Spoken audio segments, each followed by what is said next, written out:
شب معراج کے سلسلے میں میں اتنا ہی آپ سے کہنا چاہوں گا کہ اللہ کے رسول صلی اللہ علیہ وسلم کا ایک عظیم معجزہ ہے۔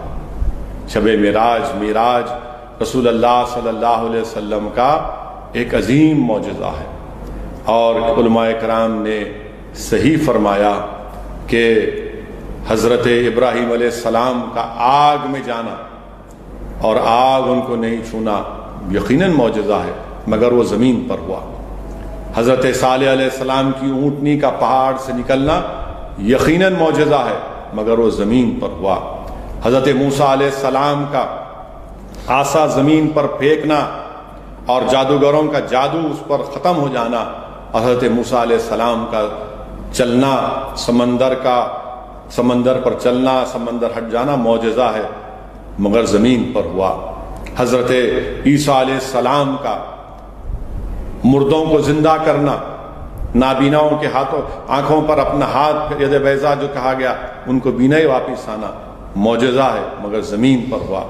اللہ کے رسول محمد مصطفیٰ صلی اللہ علیہ وسلم کا یہ معجزہ، اس کی ابتدا زمین سے اور انتہا آسمان پر ہے۔ یہ معجزہ عظیم ہے۔ حضرت آدم علیہ السلام نے اللہ کو نہیں دیکھا، حضرت نوح علیہ السلام نے اللہ کو نہیں دیکھا، حضرت یحییٰ علیہ السلام نے اللہ کو نہیں دیکھا، حضرت سلیمان علیہ السلام نے، حضرت داؤد علیہ السلام نے، حضرت ابراہیم علیہ السلام نے، حضرت اسماعیل علیہ السلام نے، حضرت عیسیٰ علیہ السلام نے، حضرت موسیٰ علیہ السلام نے، حضرت عیسیٰ علیہ السلام نے اللہ کو نہیں دیکھا۔ اللہ کے رسول محمد مصطفیٰ صلی اللہ علیہ وسلم نے اپنی آنکھوں سے اللہ کا دیدار کیا۔ یہ اسی لیے معجزے عظیم ہے۔ علماء کرام نے لکھا کہ یہ رات، شب معراج کی رات، اسلامی تاریخ میں اس سال ہوئی جس کو عام الحزن کہا جاتا ہے، یعنی غم کا سال، اس لیے کہ اس سال اللہ کے رسول صلی اللہ علیہ وسلم کو طائف کے سفر میں زخمی ہونا پڑا۔ میرے عزیز دوستوں اور بزرگوں، میرے غیور نوجوانوں، کیا تم نے کوئی وقت نکال کر طائف کا سفر پڑا اللہ کے رسول صلی اللہ علیہ وسلم کا؟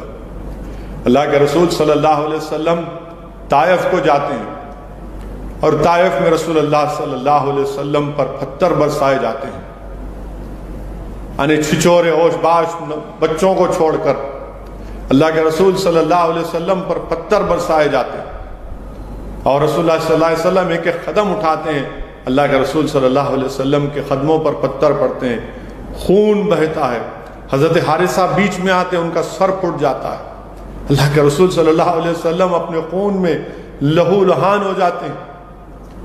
یہ طائف کا سفر ہے۔ واقعات میں آیا کہ اللہ کے رسول صلی اللہ علیہ وسلم جب ان پتھروں کی بارش میں زخمی ہو جاتے ہیں اور زمین پر بیٹھ جاتے ہیں تو یہ ظالم آ کر رسول اللہ صلی اللہ علیہ وسلم کو اٹھاتے اور پھر آپ پر پتھر برساتے۔ اللہ کے رسول صلی اللہ علیہ وسلم دعا فرماتے ہیں اللہ سے، اور جبریل امی فرشتوں کو لے کر آتے ہیں اور آ کر کہتے ہیں یا رسول اللہ صلی اللہ علیہ وسلم، اگر آپ حکم فرما دیں تو ہم ان پہاڑوں کے درمیان میں ان طائف والوں کو دبا دیں گے۔ اللہ کے رسول صلی اللہ علیہ وسلم ارشاد فرماتے ہیں کہ نہیں، مجھے اللہ سے رحمت بنا کر بھیجا ہے، میں رحمت للعالمین بنا کر بھیجا ہے۔ علماء کرام نے کہا کہ طائف کے سفر میں اللہ کے رسول صلی اللہ علیہ وسلم زخمی ہوئے تھے اور اسی لیے اس کو عام الحزن کہا گیا۔ علماء کرام نے کہا کہ اس سال ہماری امت کی ماں حضرت خدیجہ کبریٰ رضی اللہ تعالیٰ عنہ کا وصال ہوا۔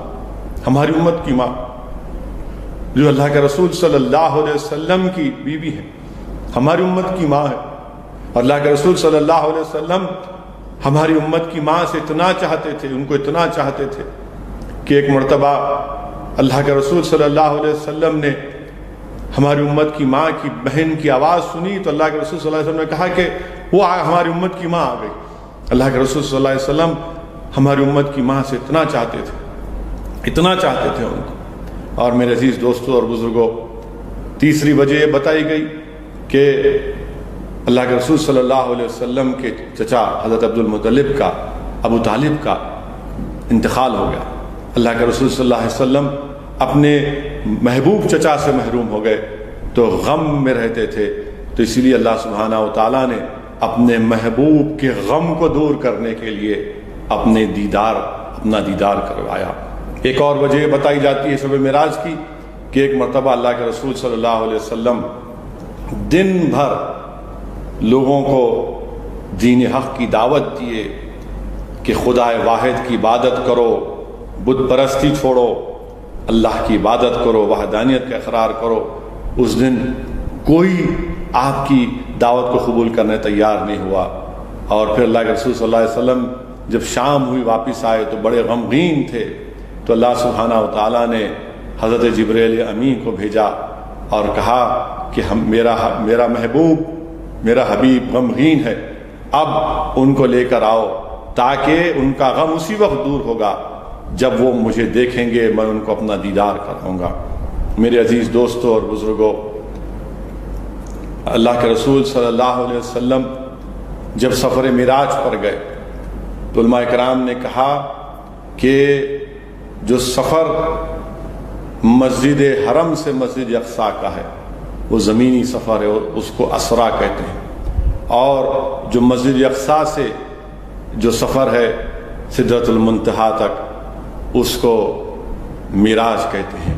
میرے عزیز دوستوں اور بزرگوں، اللہ کے رسول صلی اللہ علیہ وسلم کو اللہ سبحانہ و تعالیٰ نے قرآن کریم میں، بلکہ مجھے ایک واقعہ یاد آ رہا ہے کہ ایک اور وجہ جو بتائی گئی ہے سفر معراج کی، کہ ایک مرتبہ حضرت جبرائیل امین اللہ کے رسول محمد مصطفیٰ صلی اللہ علیہ وسلم کے پاس آئے اور کہا کہ رسول اللہ صلی اللہ علیہ وسلم وادی بطحا میں چلیے۔ اللہ کے رسول صلی اللہ علیہ وسلم وادی بطحا میں گئے۔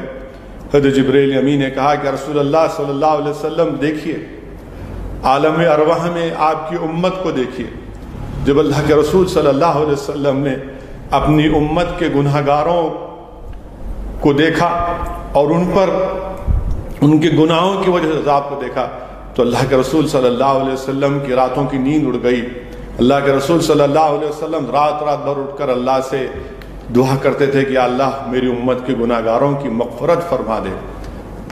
تو علماء کرام نے لکھا کہ اللہ سبحانہ و تعالیٰ نے اپنے حبیب کے اس غم کو دور کرنے کے لیے حضرت جبرائیل امین سے کہا کہ جاؤ اور جا کر میرے محبوب کو لاؤ تاکہ میرا دیدار ان کو کرایا جائے اور ان کے اس تکلیف کو، ان کے اس غم کو دور کیا جائے۔ میرے عزیز دوستوں اور بزرگوں، علماء کرام نے لکھا کہ جب اللہ سبحانہ و تعالیٰ نے حضرت جبرائیل امین کو بھیجا کہ اللہ کے رسول محمد مصطفیٰ صلی اللہ علیہ وسلم کو اپنا دیدار کرانے کے لیے جب بھیجا جبرائیل علیہ السلام کو، تو جنت میں براق تھا جس پر اللہ کے رسول صلی اللہ علیہ وسلم نے بیٹھ سواری کر کے سیر کی۔ سفر معراج پر گئے تو حضرت جبرائیل امین نے ایک براق کو دیکھا جو رو رہا تھا، اس کی آنکھ سے آنسو نکل رہے تھے۔ حضرت جبرائیل امین اس کے پاس گیا اور اس سے پوچھا دریافت کیا کہ تو کیوں رو رہا ہے؟ تو وہ براق نے کہا کہ میں نے 40,000 سال پہلے محمد صلی اللہ علیہ وسلم کا نام سنا تھا، اور ہر براق کے پیشانی پر محمد رسول اللہ صلی اللہ علیہ وسلم لکھا تھا۔ یہ براق کہہ رہا تھا کہ میں نے 40,000 سال پہلے میں نے محمد صلی اللہ علیہ وسلم کا نام سنا، اور جب سے نام سنا ان کی عشق اور محبت میں گرفتار ہو گیا اور میں روتا رہتا ہوں، اور اسی وجہ سے مجھے کھانے پینے کی کوئی فکر نہیں ہے۔ تو حضرت جبرائیل نے کہا کہ آج تیری وہ مراد پوری ہونے والی ہے، اور اللہ سبحانہ و تعالیٰ نے حضرت جبرائیل امین کو براق کے ذریعے رسول اللہ صلی اللہ علیہ وسلم کو لانے کے لیے بھیجا۔ تو علماء کرام نے لکھا کہ جب جبرائیل امین اللہ کے رسول صلی اللہ علیہ وسلم کے پاس گئے تو دستک دے کر بیدار نہیں کیا۔ آپ دیکھیے عظمت مصطفیٰ کو، میرے اللہ کے رسول صلی اللہ علیہ وسلم کو مقام کو سمجھیے کہ حضرت جبرائیل امین نے رسول اللہ صلی اللہ علیہ وسلم لیٹے ہوئے ہیں، آنکھیں بند ہیں، جبرائیل امین رسول اللہ صلی اللہ علیہ وسلم کے قدموں کو چوما، اپنی کافوری ہونٹوں سے اللہ کے رسول صلی اللہ علیہ وسلم کے تلووں کو چوما، اور اپنی آنکھوں سے اب اللہ کے رسول صلی اللہ علیہ وسلم کے تلووں کو اپنے آنکھ اس پہ لگائے، کیونکہ علماء کرام نے لکھا کہ جبرائیل امین جانتے تھے کہ سدرۃ المنتہا سے آگے جبریل امی نہیں جا سکتے۔ انہوں نے سمجھا کہ میری معراج یہی ہے کہ میں ان مبارک طلبوں کو دیکھ لوں۔ اللہ کے رسول صلی اللہ علیہ وسلم بیدار ہوئے۔ حضرت جبریل امی نے اللہ کا میسیج، اللہ کا بات بتائی کہ اللہ آپ کا دید آپ کو بلا رہا ہے آپ کے دیدار کے لیے، اللہ کے دیدار کے لیے۔ اللہ کے رسول صلی اللہ علیہ وسلم گئے اور علماء کرام نے لکھا، میرے عزیز دوستوں اور بزرگوں، جب بعض لوگ علماء کرام نے لکھا کہ بعض لوگ کہتے ہیں کہ یہ خواب کا سفر تھا، نہیں میرے عزیز دوستوں اور بزرگوں، میں نے علماء کرام کی کتابوں میں پڑھا، احادیث سے انہوں نے ثابت کیا کہ اللہ سبحانہ و تعالیٰ جو قرآن کریم کی آیت ہے کہ سبحان الذی، کہ اس کا ذکر ہوتا ہے۔ اللہ، علماء کرام نے لکھا شواہد النبوہ میں، امام جامع لکھتے ہیں، کیا لکھتے ہیں کہ سبحان الذی، اللہ سبحانہ و تعالیٰ نے آسمانوں کو پیدا کیا بغیر ستون کے، مگر سبحان الذی نہیں کہا۔ اللہ سبحانہ و تعالیٰ نے چاند اور تاروں کے خندلوں کو روشن کیا، مگر سبحان الذی نہیں کہا۔ اللہ سبحانہ و تعالیٰ نے اس زمین کے فرش کو بچھایا، مگر مبارک ہے وہ ذات نہیں کہا۔ اللہ سبحانہ و تعالیٰ نے سمندروں کو جاری اور ساری کیا، مگر سبحان الذی نہیں کہا۔ جب اپنے حبیب محمد مصطفیٰ صلی اللہ علیہ وسلم کی بات آئی تو اللہ کہتا ہے کہ سبحان الذی، مبارک ہے وہ ذات جس نے اپنے ایک محبوب بندے کو رات کے مختصر سے وقت میں مسجد حرم سے مسجد اقصیٰ کی سیر کروائی۔ میرے عزیز دوستوں اور بزرگوں، یاد رکھیے کہ بندہ کس کو کہتے ہیں؟ علماء کرام نے لکھا کہ بندہ اسی کو کہتے ہیں، روح کے ساتھ سفر سیر بندہ نہیں ہوتا، جان اور جسم کا مرکب ہونا اس کو بندہ کہتے ہیں۔ اللہ کے رسول صلی اللہ علیہ وسلم سفر معراج پر گئے۔ میرے عزیز دوستوں اور بزرگوں، مجھے یہاں پر شہوات النبوہ کا واقعہ یاد آتا ہے کہ اللہ کے رسول صلی اللہ علیہ وسلم جب سفر معراج پر گئے تو اللہ کے رسول صلی اللہ علیہ وسلم نے روم کے بادشاہ کے پاس دین اسلام کا پیغام بھیجا اور حضرت دحیہ رضی اللہ تعالیٰ عنہ گئے۔ تو اس دربار میں ابو سفیان تھے جو اس وقت تک اسلام نہیں قبول کیے تھے۔ ابو سفیان نے روم کے ہرقول بادشاہ کے سامنے کہا کہ ان کے رسول محمد صلی اللہ علیہ وسلم کا واقعہ سنیے کہ وہ یہ دعویٰ کرتے ہیں کہ رات کے حصے میں اللہ نے ان کو مسجد حرم سے مسجد اقصیٰ لے کر گیا اور پھر وہاں پر انہوں نے تمام انبیاء اور رسولوں کی امامت کی۔ اس کے بعد اللہ نے ان کو سفر معراج پر بلایا، وہ تمام رسولوں اور انبیاء سے ملاقات کیے۔ اس روم کے بادشاہ کے دربار میں ایک عیسائی پادری تھا، اس نے چیخ مار کر کہا کہ میں نے اپنی آسمانی کتابوں میں پڑھا ہے کہ جب نبی اور آخر الزماں کا ظہور ہوگا تو یہ واقعہ لکھا گیا ہے۔ اس پادری نے کہا کہ میری ذمہ داری اس رات کی یہ تھی کہ مسجد اقصیٰ کے دروازے کو بند کرنا میری ذمہ داری تھی۔ میں نے بہت کوشش کی اس رات کو دروازہ بند کرنے کی، مگر دروازہ بند نہیں ہوا۔ خیر، وہ پادری کہتا ہے کہ میں جا کر سو گیا اور صبح اٹھا تو میں مسجد اقصیٰ کا دروازہ بند کیا، کھل رہا تھا۔ پھر میں دوڑا اس مقام پر جہاں پر آسمانی کتابوں میں لکھا گیا تھا کہ جب نبی آخر زماں آئیں گے تو وہاں پر ان کی سواری کو روکا جائے گا، باندھا جائے گا۔ تو میں نے وہاں پر اس سواری کے نشانات دیکھے، تب مجھے یقین ہو گیا کہ نبی آخر الزماں محمد رسول اللہ صلی اللہ علیہ وسلم آ چکے ہیں۔ اور وہ پکار کر کہتا ہے کہ سن بادشاہ، میں آج اس دین کو قبول کرتا ہوں اور اشہد ان لا الہ الا اللہ و اشہد ان محمد رسول اللہ کہتا ہے۔ میرے عزیز دوستوں اور بزرگوں، جب اللہ کے رسول صلی اللہ علیہ وسلم نے مشرکین مکہ کے سامنے سفر معراج کا ذکر کیا تو لوگ ہنسنا شروع کر دیے، مذاق اڑانا شروع کیے۔ اللہ کے رسول صلی اللہ علیہ وسلم سے سوالات کیے کہ بتاؤ محمد صلی اللہ علیہ وسلم مسجد اقصیٰ کیسی تھی؟ اللہ کے رسول صلی اللہ علیہ وسلم کے سامنے اللہ سبحانہ و تعالیٰ نے مسجد اقصیٰ کو رکھ دیا۔ اللہ کے رسول صلی اللہ علیہ وسلم نے مسجد اقصیٰ کی تمام چیزوں کو بتایا۔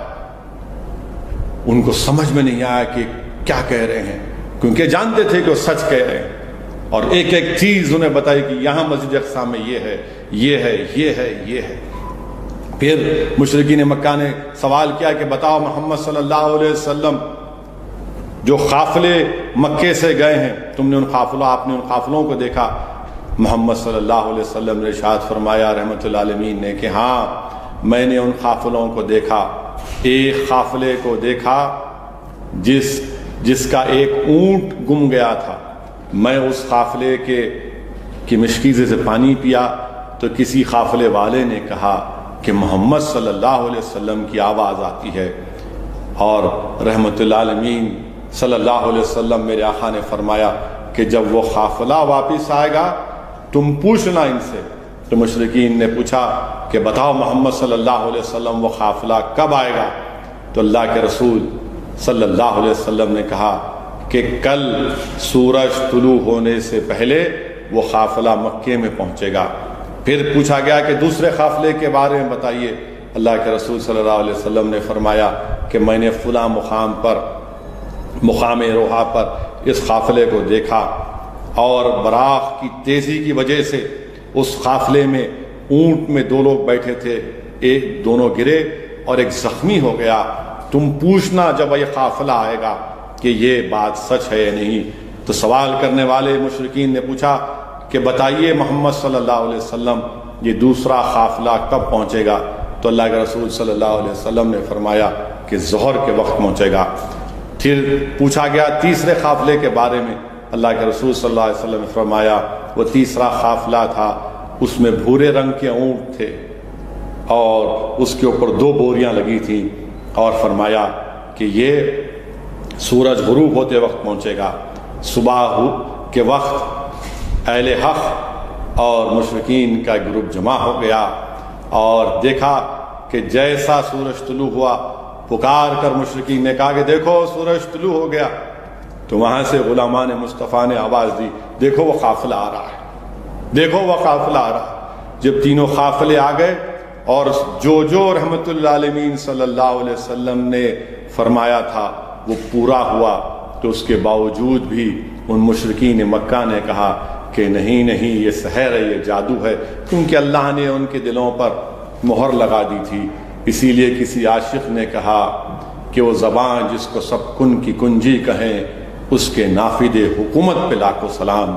میرے عزیز دوستو، میرے بزرگوں، میری عزتدار ماں اور بہنوں، اللہ کے رسول صلی اللہ علیہ وسلم اللہ سبحانہ و تعالیٰ کا اپنے آنکھ سے اللہ کا دیدار کیا، اور رسول اللہ صلی اللہ علیہ وسلم کو 50 نمازیں دی گئی۔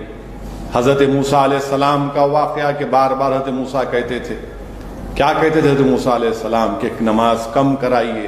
اللہ کے رسول صلی اللہ علیہ وسلم اللہ کے پاس جاتے، دیدار کرتے اور اس کہتے یا اللہ میری امت پر نمازیں کم کر دیجئے۔ علماء کرام نے کہا کہ حضرت موسیٰ علیہ السلام اللہ کے رسول صلی اللہ علیہ وسلم محمد صلی اللہ علیہ وسلم کی آنکھوں کو دیکھتے تھے، کیونکہ وہ آنکھیں اللہ کا دیدار کر رہی تھی۔ ہم کو 5 نمازیں دی گئی۔ میرے عزیز دوستو، میری عزتدار ماں اور بہنوں، نمازوں کی پابندی کرو، نمازوں کی پابندی کرو۔ نوجوانوں، زندگی کب ختم ہو جائے نہیں معلوم۔ یاد رکھو قرآن کریم میں اللہ فرماتا ہے وہ لوگ نقصان میں ہیں جو اپنی نمازوں کو چھوڑ دیتے۔ اللہ قرآن کریم میں ارشاد فرماتا ہے کہ جو اولاد اور دنیا اور دولت کے لیے نمازوں کو چھوڑ دیتے ہیں وہ نقصان میں ہیں۔ اللہ فرماتا ہے قرآن کریم میں کہ جب جہنم میں لوگوں کو ڈالا جائے گا تو ایک جہنمی دوسرے جہنمی سے پوچھے گا کہ تم کو کیوں جہنم میں ڈالا گیا؟ تو کہے گا کہ میں نے نمازوں کی پابندی نہیں کی۔ کوئی کہے گا کہ میں نے غریب اور مسکینوں کو کھانا نہیں کھلایا۔ میرے عزیز دوستو، نوجوانوں، چاہے وہ مرد ہو یا ہماری بیٹیاں ہوں، نماز کی پابندی کرو، خدا کے لیے نماز کی پابندی کرو۔ جب تم اور ہم قبر میں جائیں گے تو حشر کے میدان میں سب سے پہلا سوال کیا ہوگا؟ نماز ہوگی، نماز ہوگی، نماز کے بارے میں پوچھا جائے گا۔ نماز کو ہم نہیں چھوڑ سکتے۔ فوائل المصلین، کیا کہا اللہ نے کہ جو لوگ نماز میں سستی کرتے ہیں ایک ایسی وادی ہے جہنم میں، اگر دنیا کے پہاڑ اس میں ڈالے جائیں گے تو پہاڑ پگھل جائیں گے، صرف نماز میں سستی کی وجہ سے۔ ہم میں اور غیر مسلم میں فرق کیا ہے؟ نماز ہے۔ جو عصر کی نماز ترک کرتا ہے اس کا رزق چلے آتا۔ نماز کی پابندی کرو۔ کتنی دیر لگتی آپ کو؟ کتنی دیر لگتی؟ اب بہت سو گئے میرے بھائی، اٹھو، اب تو اٹھو کہ اب اللہ کے گھر کے دروازے بند ہو جا رہے ہیں ہمارے لیے۔ اس وائرس کی وجہ سے اللہ کے گھر کے دروازے بند ہو جا رہے ہیں۔ میں تمہارے سامنے کھڑے ہو کر کہہ رہا ہوں کہ مجھے بھی تکلیف ہے کہ میں اپنی جمعے کی نماز کو گیا تو میں صرف خطبہ سنا اور فرض نماز پڑھ کر اپنے نظر کو نیچے رکھ کر سر جھکا کر دوڑتے اپنے گھر کو آ گیا۔ مجھے تکلیف ہوئی کہ میں پہلی مرتبہ مجھے موقع نہیں ملا سنتیں ادا کرنے کا، نوافل ادا کرنے کا۔ اب تو اٹھو میرے بھائی، کب تک سوتے رہو گے؟ اٹھو، فجر کی نماز پڑھو۔ کتنا سو گے؟ اٹھو، تم زندگی میں اس دنیا میں سونے کے لیے نہیں آئے ہو۔ اللہ نے ہم کو اس لیے پیدا کیا تاکہ ہم اللہ کی عبادت کریں، اطاعت کریں، اور نماز پڑھو، فجر کی نماز پڑھو۔ کتنی دیر لگتی ہے آپ کو؟ ظہر کی نماز، عصر کی نماز، مغرب کی نماز، عشاء کی نماز۔ نماز پڑھو میرے بھائی، نمازوں کی پابندی ڈالو۔ میری نوجوان بہنوں، میری بیٹیوں، نماز کی پابندی کرو۔ یہی سفر معراج کا سب سے بڑا پیغام۔ ہم کو نماز فرض، ہمارے کو نماز فرض ہوئی، نماز کو پہ کوئی کمپرومائز نہیں کیا سوائے اس کے کہ آپ سفر میں ہیں یا آپ بیمار ہیں، مگر نماز تو ادا کرنا ہے۔ اور اس لیے میری آپ سے گزارش ہے کہ نماز کو ادا کریے، اللہ سے دعا کریے، میرے لیے بھی دعا کریے کہ اللہ مجھے بھی توفیق دے کہ میں اپنی کوئی نماز میری خزاں نہ ہو۔ اللہ ہم کو جب تک زندہ رکھے، اللہ ہم کو توفیق دے کہ ہماری کوئی فرض نماز خزاں نہ ہو۔ اللہ ہم تمام کو توفیق دے کہ اللہ ہم کو راتوں میں اٹھائے، ہم تہجد پڑھ سکیں۔ اللہ ہم کو جب تک زندہ رکھے گا، اللہ ہم کو اللہ کا محتاج بنا کر رکھے۔ اللہ ہم کو کسی ظالم کا، مظلوم کا محتاج نہ بنائے۔ آج کی رات ہم اللہ سے دعا کرتے ہیں کہ پروردگار، ہم آپ کے محتاج ہیں، ہم کو دنیا یا دنیا والوں کے محتاج مت بنائیے۔ ہم اللہ سے دعا کرتے ہیں کہ اللہ حسبنا اللہ نعم الوکیل، یا اللہ آپ ہمارے لیے کافی ہیں۔ مگر یہ سب کب ہوگا میرے بھائی؟ جب ہم اپنے سر کو جھکائیں گے۔ اللہ کے رسول صلی اللہ علیہ وسلم نے سفر معراج میں ان لوگوں کو دیکھا جن پر عذاب نازل ہو رہا تھا، ان کے سر کو پتھر برسائے جا رہے تھے اور پھر ان کا سر بنتا تھا۔ اللہ کے رسول صلی اللہ علیہ وسلم نے جبریل امین سے پوچھا کون لوگ ہیں؟ تو بتایا گیا وہ لوگ ہیں جو کبھی اپنے سر کو اللہ کے آگے نہیں جھکائے تھے، جو نمازوں کی پابندی نہیں کرتے تھے۔ میرے نوجوانوں، یاد رکھو، یہ زندگی کا چراغ کب گل ہو جائے یقین نہیں ہے، یہ اللہ جانتا ہے۔ زندگی ختم ہونے والی ہے، اور اس ماحول میں جب تم اور ہم ہیں، لوگ ایک وائرس کی وجہ سے اپنی جانوں کو کھو رہے ہیں۔ یاد رکھو، تم کو اور مجھے بھی نہیں معلوم کتنی صدیاں، کتنے سال اس خبر میں ہم کو سونا ہے، انتظار کرنا ہے، اور نماز کی پابندی نہیں کریں گے تو عذاب قبر کا پھر ہم کو خدا نہ خواستہ سامنا نہ کرنا پڑے۔ تو یہ نہیں معلوم، یہی دنیا میں جو وقت ملا ہے اس کا صحیح استعمال کریے۔ غیبت کو چھوڑیے، جھوٹے الزامات کسی پر مت لگائیے، غیبت کو چھوڑیے، غیبت کو چھوڑیے۔ یہ شب معراج کا ایک بہت بڑا پیغام ہے کہ غیبت کو چھوڑیے، سچائی کو اپنائیے، نمازوں کی پابندی کریے، قرآن کریم کی تلاوت کریے، اور اس پرآشوب دور میں بہت سی ایسی باطل طاقتیں ہیں جو آپ کو اور ہم کو ختم کرنا چاہتی ہیں۔ میں ان باطل طاقتوں سے کہنا چاہ رہا ہوں کہ ہم ختم ہونے والے نہیں ہیں۔